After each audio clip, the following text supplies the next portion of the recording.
Well, taking then the introduction by Moreland, he kind of recounts his kind of coming to faith and his background, and I thought this was really interesting because I didn't know this about him. I didn't know his start, and so this was quite surprising. So if you're a fan of Moreland, this is a nice jaunt down his memory lane here.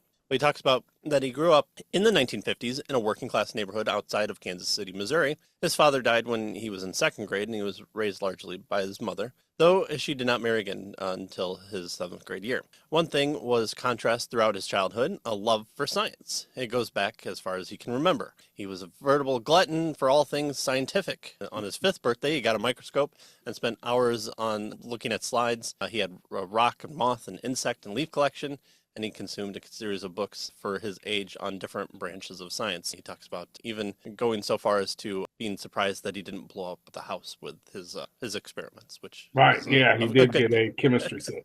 I remember about that same age, and I think he's a little older than I am, but I think maybe every kid got a chemistry set back in the 50s and the 60s. Yeah, Because I remember getting my parents buying me a chemistry set. And yeah, it was fun, at least for a while. Till they, I they discovered a basketball. But they made those illegal and made illegal the lawn darts, but they still gave us, for my generation, creepy crawler machines and metal hot plates. I just think back, wow. you would not be able to have those. In fact, I think eBay makes it illegal to sell things like that Yeah. still. So yeah, I believe that there were even atomic kits that still had pieces of radium in it. Uh, Wow. Wow. so Yeah. so it's we've come a long way, and maybe there's a reason why scientism has taken over is because we haven't been very scientific in our youth. Yeah, so those chemistry sets were metal boxes, and then they had a bunch of little bottles of various things there, chemicals, I guess. So anyway, yeah. So Moreland goes on to say that in his junior year, his science fair project was submitted to the Greater Kansas City Science Fair. So this is junior year in high school now. He's moved on, and he and a friend had won second prize in physics. And then his senior year in high school, he won first prize in chemistry and was offered and accepted a sizable fellowship to major in chemistry at the University of Missouri. So he went to Mizzou, right? Yeah. He says in college, his interest developed into physical chemistry, and he was captured by it, and that he became one of the three top chemistry majors at the university. His last semester at Mizzou, he said he was offered a full ride to the University of Colorado to do research in nuclear chemistry. And looking back, he realized that he excelled at science not only because he had a natural talent for it, but also because I truly loved it. And so, what he's doing here, at least part of what he's doing here, is helping us to see that he loves science. He thinks science is a good thing, and he's not against science, Right. because you might look at the title of his book and say, well, this guy is against science. What kind of guy is this, right? No, Hmm. this guy loves science, right? And he spent a considerable amount of his time in his early years in doing science. And so he loves science. So, we can put those kind of worries aside with regard to his hatred of science, because Right. that's not the case. Yeah.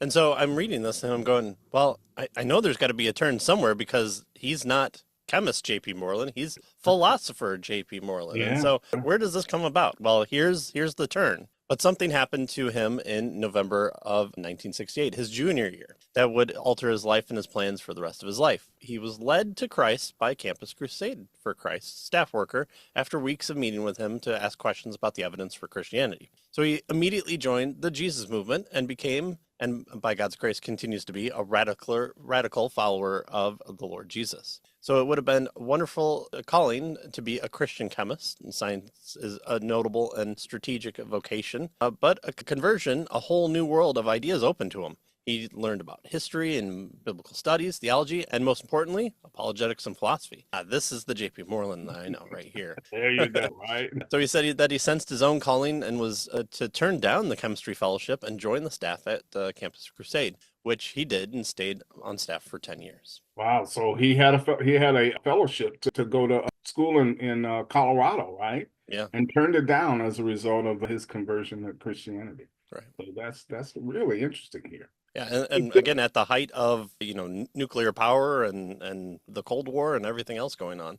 So he turned down a sizable career there for Yeah. Christ. Yeah, yeah. He says that with regard to these philosophy and theology and that sort of thing, he says his love for these newfound subjects led him to get a HM, right, a Master's of Theology, in theology at Dallas Seminary, an MA in philosophy at the University of California, Riverside, and a PhD in philosophy at the University of Southern California. He says his love for science influenced his areas of specialization, namely the philosophy of science, philosophy of mind, and metaphysics, which of course is the study of the nature of reality. Right. So he's bridging the two sciences here. He's the our theory of knowledge, right? So he's been a part of the hard sciences for pretty much his entire life. He loves it. He advocates for it. He sees the value of it, and it's how we know things. But he also knows we know things through non-scientific hard science ways, and so he's bridging the gap here by saying that he's kind of a master